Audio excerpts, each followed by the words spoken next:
Arshilin, the Fallen, by Darkestpitinme. A sharp tongue, clipped wings, this boy father will never fly again. This story is a simple one. A story of a boy whose life was spent behind a veil of lies, his eyes brutally covered, and his mind blinded to the reality of the world around him. This is the story of Arshilin, the Fallen.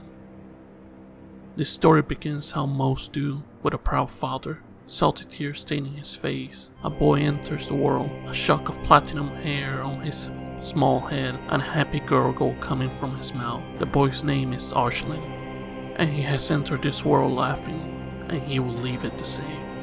From that day onwards, the father vows that he will do anything in this world to keep the boy's smile on his face. He bars the gates of heaven and commands with his mighty voice for the angels to bow at his bundles of smiles' feet. For Arshilin is not a human, he's a demigod. For years the boy's father catered to his needs, and as his fat little legs grew long and lean, and the silver shock of fluff on his head grew into sun-bleached mane, the boy's smile began to crack and splinter. Years passed, but with age his smile did not grow.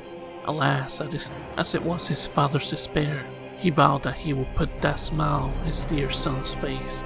In the end, it drew him to insanity.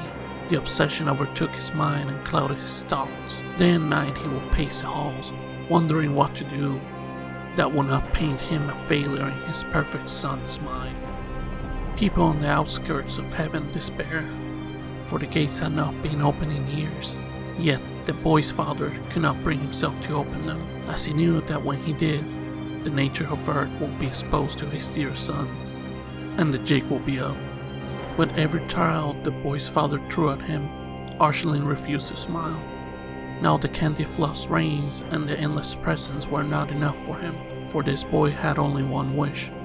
He wanted to be normal. Normality is a strange concept now.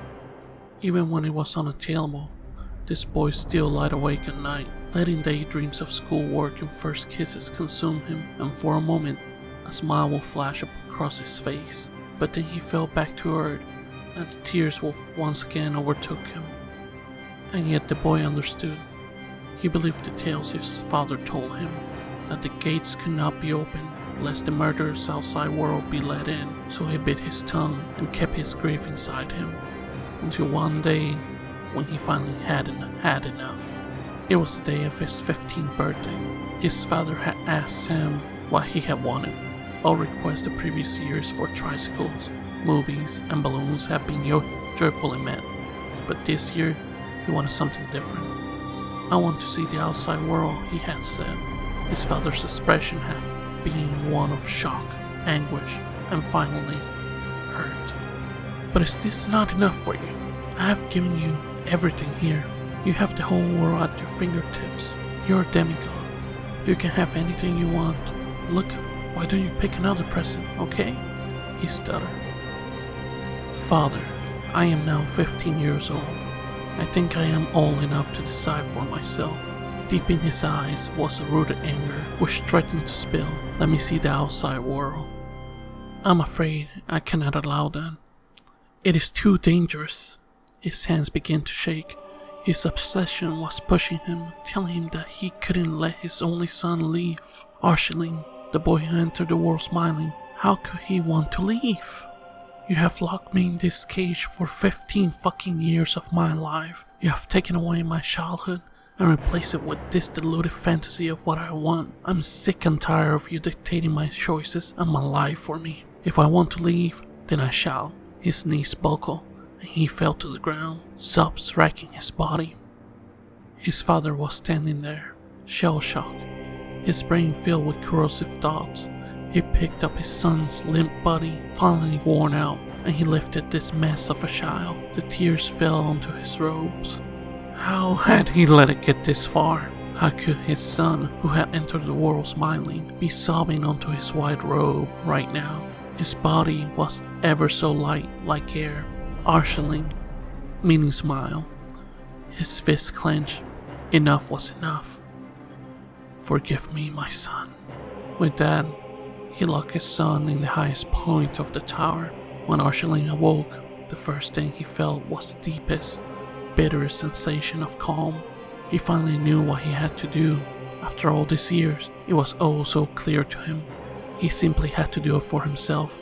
See, his father had dictated his whole life for him. Now was the time for him to make his own decision. Arshilin. Arshilin the Fallen. The Fallen smiled. He liked it. The room he was in wasn't too hard to break out of. The rickety wooden floor wasn't too hard to break through. In a world where he could do whatever he wanted, and as a demigod, he was in the right place. A joyful laugh filled the air. His smile cracking, the sound rang long and true. As a long sword appeared in his hands, he will break out tonight, and he will no longer be Arshilin, the boy who had always smiled. He will be someone new, someone normal. Heads turned as the laughing boy walked through the perfect landscape of heaven. Everywhere he went, his laugh followed, the cacophony ringing long and loud. Finally, Arshilin had smiled. The gate was in sight. The boy concentrated and click! The lock popped open. Crowds and crowds of individuals waiting on the doorsteps ran in, joy lighting up their ragged faces.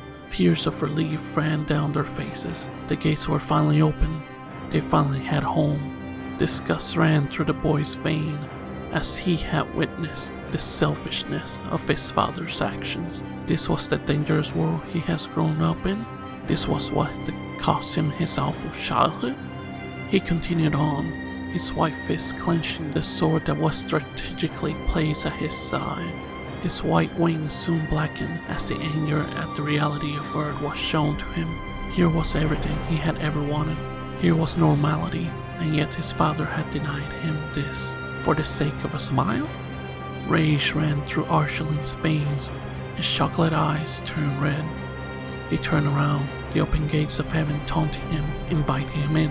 He hated to go back to the hellish place, but he realized he had no choice. Voices chanted in his head, and he ran, laughter bubbling up inside him. This time it was the laughter of someone insane, someone who had well and truly snapped.